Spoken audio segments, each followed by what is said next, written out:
Bom dia, senhoras e senhores. Hoje é 21 de agosto de 2024, são 8 horas da manhã. A farsa da Folha de São Paulo contra Alexandre de Moraes e o STF já morreu e essa gente não sabe. E apesar de o delírio bolsonarista continuar a todo vapor, a manifestação deles de 7 de setembro já era. É muito possível que nem aconteça e você vai entender agora por quê. O Conselho Nacional de Justiça destruiu a farsa da Folha de São Paulo contra Alexandre de Moraes e o STF. O Conselho Nacional de Justiça não apenas negou qualquer ação contra os magistrados subordinados a Moraes e que foram personagens de reportagem falsária do Jornalão Paulista. O órgão apontou uma conspiração entre o bolsonarismo e a Folha. Como havia previsto o ministro Flávio Dino, o jornal vai deixando de publicar novas denúncias contra o ministro. Talvez saia mais alguma coisa, mas o CNJ foi tão incisivo ao acusar um complô que acabou referendando denúncia cirúrgica de José Dirceu. O ex-ministro de Lula publicou artigo na Folha que acusou o jornal de ter motivos ocultos para publicar a reportagem difamatória. A denúncia do CNJ certamente enfraquecerá a manifestação convocada por esses bolsonaristas para o 7 de setembro e tornará ainda mais arriscada a estratégia de partir para cima de Moraes com tudo que eles estão adotando, vendo uma grande oportunidade, e quem perde mais com tudo isso é a Folha de São Paulo.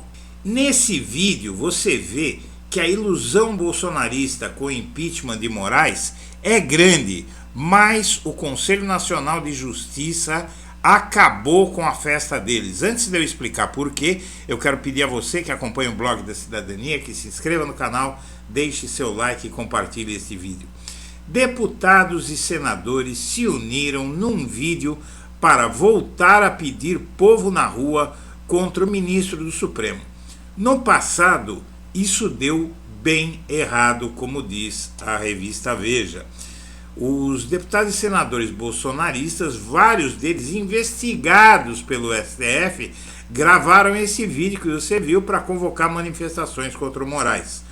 Num surto coletivo, os bolsonaristas dizem na obra que há real possibilidade de queda de Moraes do Supremo se consumar em Brasília, como se o futuro do magistrado dependesse das ruas e não de fundamentos jurídicos para uma eventual atuação do Senado, responsável por abrir processo de impeachment contra ministros do Supremo, no caso.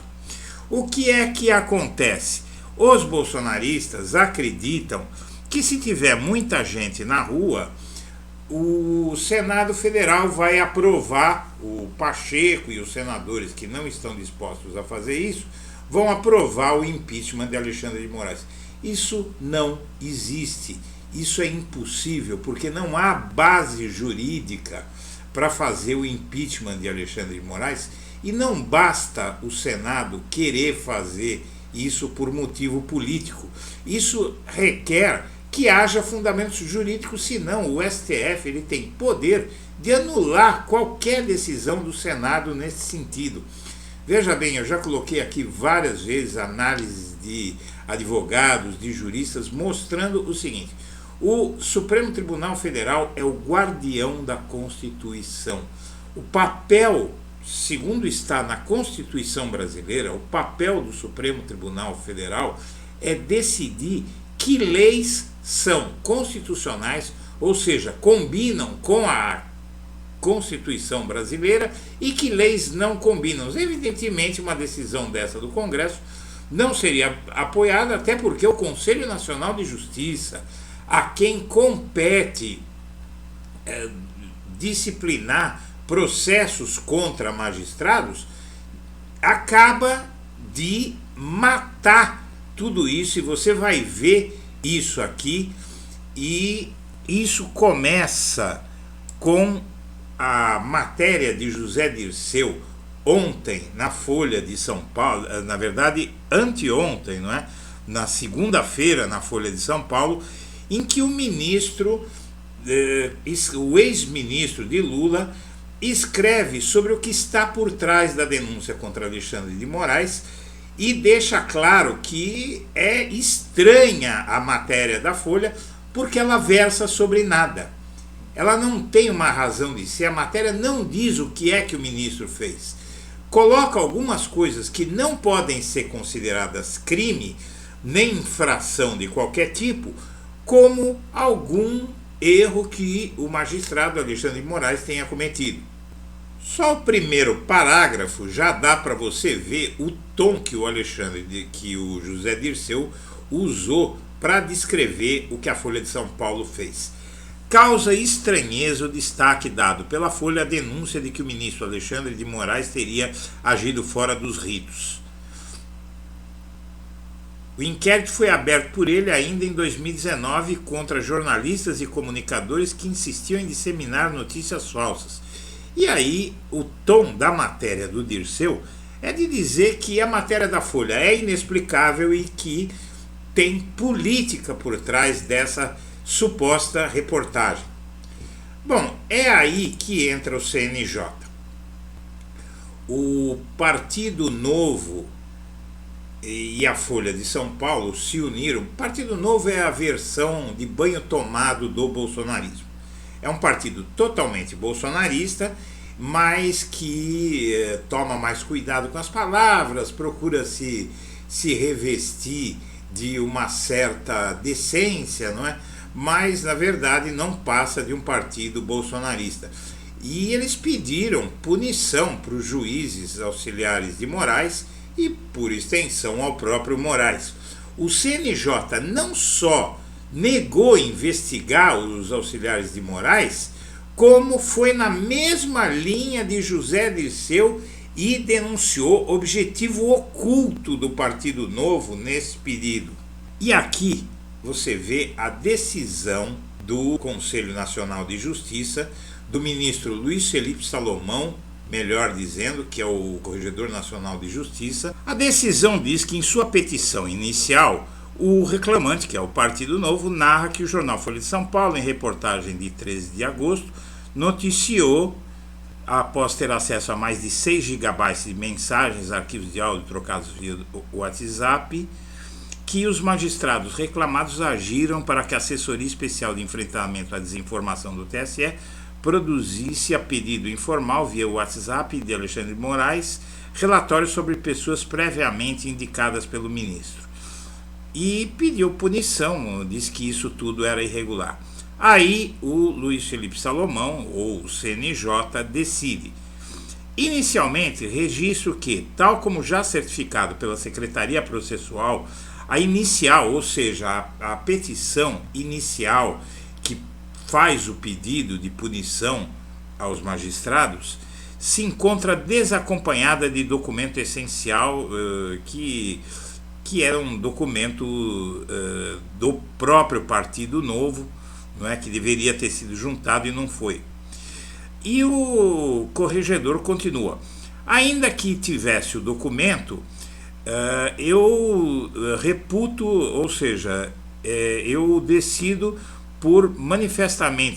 que é manifestamente improcedente, totalmente improcedente, a denúncia apresentada, o que indica a necessidade de arquivamento sumário.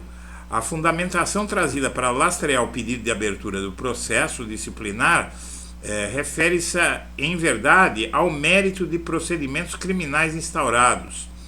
No entanto, a queixa quanto às persecuções penais iniciadas pelo Alexandre de Moraes, em verdade se refere a exame de matéria exclusivamente da competência do STF. Mas tem mais. Além do mais, em relação às mensagens apresentadas na inicial, como advindas de matérias jornalísticas, não se verifica que há indícios mínimos de conduta caracterizadora de prática de infração funcional pelo Alexandre Moraes e companhia. É que, como se observa das notícias mencionadas pelo Partido Novo, há mensagens indicativas de diálogo entre Moraes e o seu juiz auxiliar. De qualquer forma, em quaisquer das indicações do print das mensagens trocadas, não há qualquer informação sobre a origem do suposto vazamento ocorrido ou mesmo confirmação de sua autoria. A exceção estaria no grupo de mensagem que supostamente teria sido solicitada análise de material indiciário obtido sem qualquer pré-julgamento, justamente em observância à cautela necessária para a atenção da existência ou não de irregularidades. Acrescento que as supostas comunicações trocadas são do período em que Alexandre de Moraes exercia a presidência do TSE, de modo que a indicação de ausência de comunicação oficial para o próprio presidente do TSE, como indicativa de infração funcional, se mostra uma maluquice. Ou seja, ele está falando, o Alexandre de Moraes era relator do caso no STF, era presidente do TSE, ele teria que mandar uma comunicação para si mesmo. Os atos indicados decorriam de poder de polícia que tem o TSE para resolver tudo isso. De toda forma, parte das mensagens trazidas pelo requerente reflete justamente a preocupação excessiva em se registrar e oficializar todos os atos, ou seja, dizendo que o Moraes agiu bem até demais. Mas tem mais aqui.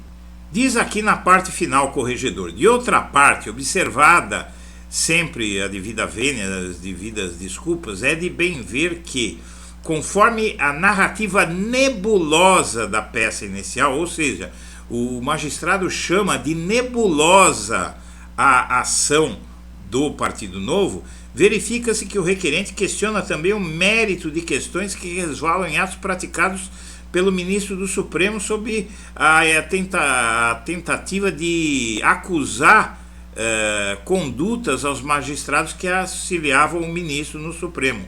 O real objetivo da denúncia apresentada, questionar o mérito das persecuções penais do Alexandre de Moraes, se distanciam da competência do tribunal, e aí ele detona essa ação do Partido Novo e a iniciativa de fazê-lo, dizendo que tem um plano por trás. E ele ainda cita, no meio de toda essa decisão aqui, que se prendeu a uma matéria jornalística que não apontava nada, não é? A longa decisão, ficaria muito penoso eu ler completamente aqui, mas em resumo é isso, como diz a matéria, uma das matérias. O CNJ vê objetivo oculto do novo impedido. Objetivo oculto, mas não tão oculto, como bem disse o José Dirceu. E o ministro Salomão se despediu da corregedoria. Ele vai deixar saudade com certeza, porque ele teve momentos memoráveis na presidência do CNJ, como Corregedor Nacional de Justiça. Ele aposentou uma juíza bolsonarista que estava tocando terror na internet, que não trabalhava, que ficava divulgando fake news sobre a pandemia, e em vários momentos tentou, como pôde, tirar o mandato do Sérgio Moro, levar o Sérgio Moro às barras da justiça. Infelizmente ele não conseguiu, porque o presidente do STF, o Barroso, que tem ascendência sobre o CNJ, é morista, não é lavajatista. Seja como for, ele fez muito durante o seu mandato. Bom, aqui nos Estados Unidos, a disputa pela bandeira e o patriotismo. Estados Unidos e Brasil continuam reproduzindo as mesmas questões políticas. Os republicanos se apoderaram da bandeira americana, enquanto que aqui no Brasil o bolsonarismo fez a mesma coisa. E ainda na eleição americana, que é de suma importância para o Brasil, principalmente, muitos dizem que a Câmara e o Trump são a mesma coisa. Para nós não são a mesma coisa, não é? Pode-se até dizer, em algumas outras questões, que presidentes dos Estados Unidos sejam a mesma coisa, mas precisa ser muito alienado para achar que, se o Donald Trump fosse presidente dos Estados Unidos quando o Bolsonaro tentou o golpe no Brasil, o golpe não teria acontecido. Todos sabem o papel do Joe Biden para impedir que os militares apoiassem o golpe no Brasil. Quem não sabe, é bom que procure se informar. Seja como for, o discurso do Obama resgatou aquele bordão quando ele se elegeu. Yes, we can, ele dizia. Sim, nós podemos. E agora ele diz, sim, ela pode. E o Obama tem muita popularidade, a mulher dele, a Michelle Obama, tem muita popularidade, e ela está deixando o Trump na poeira aí. Não vai mudar todos os defeitos dos Estados Unidos, mas vai impedir o desastre que seria o Donald Trump vencer essa eleição. A vitória do Donald Trump nos Estados Unidos é cantada em verso e prosa pelos bolsonaristas, dizendo que se o Trump ganhar, o Bolsonaro não só não vai ser preso, como vai voltar ao poder. E eles falam basicamente de que o Trump levantaria o veto norte-americano do Biden a um golpe dos militares brasileiros. É simples assim. Isso há provas de tudo isso que aconteceu e de que houve esse veto. E então, quer dizer, em outras coisas, os Estados Unidos podem ser o que for, mas nessa questão, no que diz respeito ao Brasil, não ter o Trump na presidência é muito bom.